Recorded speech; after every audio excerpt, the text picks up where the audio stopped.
তাও রিমান্ড হইল 22 দিন। এর ভেতরে কিছু ইমানদার পুলিশ আছে যারা রিমান্ডে ঢুকায় দরজাটা বন্ধ করে দিয়ে কয়, হুজুর ওই যে পাশে যে বসে রয়েছে ওটা খাঁটি আওয়ামী লীগ। হুজুর জিজ্ঞাসাবাদ করতে কইছে আপনারে, তাই আপনার দরজা আটকায় বসাইছি। হুজুর আপনার হাতটা দেন একটু চুমা খাই। বুকে জড়ায় ধরছে। হুজুর এক ওসি সাহেব আছে, ওসি সাহেব কানছে, শেষ বেলায় চাকরি থেকে রিজাইন দিছে। চাকরি থেকে রিজাইন দিছে ওসি সাহেব, চাকরি বাদ দিছে, সে অবসরে চলে গেছে আমাদেরকে গ্রেফতার করানোর কারণে। ওসি সাহেব চাকরি করে নাই। আমি জেলখানা থেকে বের হওয়ার পরে প্রথম দাওয়াত সে আমারে দিছে, তার বাড়িতে মাহফিলের দাওয়াত। চাকরি ছাইড়া দিছে, তার মানে ভালো পুলিশও আছে। আবার মাশাআল্লাহ, আল্লাহ যদি কপাল কারোর খারাপ লাগে কিরকম হয়, এক পুলিশ এসে কয়, হুজুর কাফের কাফের কাফের কাফের এরকম করেন, কাদিয়ানির কি আসলেই কাফের নাকি?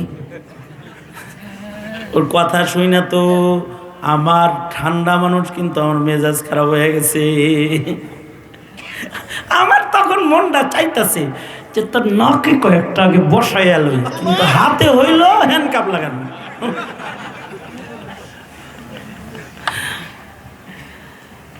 আমি বললাম কাদিয়ানি কাফের, আমাদের নবীর পরে নবী? জোরে বলেন, আরো জোরে, আরো জোরে। যারা নতুন বাড়িঘর করবেন গেটের ভেতরে লিখে দিবেন কাদিয়ানি কাফের, খুদাই করে লিখে দিবেন কাদিয়ানি কাফের। কারণ বই নাই আপনার নাতিকে নাতিনকে কাদিয়ানি চিনানোর, দাদা হয়ে লিখে দিয়ে যান, এটা 100 বছর লেখা থাকবে কাদিয়ানি কাফের। কমাস কম এই লেখা থাকতে কোনো কাদিয়ানি আপনার বাড়িতে ভাড়া আইব না 7 তলার কোন ফ্লোরে। বুদ্ধিটা খুব ইন্টারেস্টিং।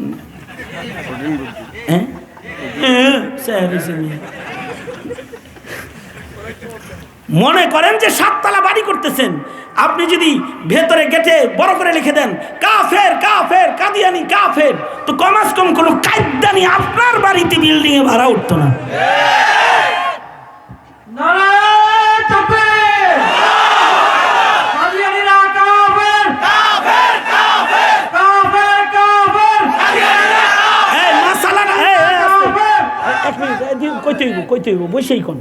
কইতে হইব এটা, কিন্তু একটা ফতোয়া শুনলেন শাইখুল ইসলাম আল্লামা আহমদ শফির লাস্ট ফতোয়া হলো যে কাদিয়ানি কাফের বলে না ও কাফের। এইবার ইমান বাঁচাইতে উনি যা কয় জোরে জোরে কন।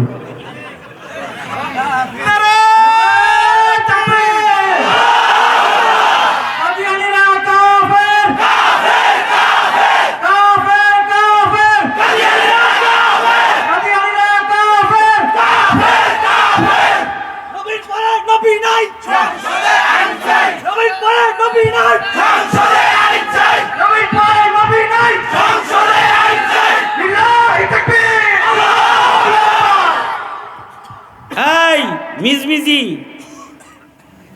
এই যে এখানে তাকবীরটা দিয়া গেলাম,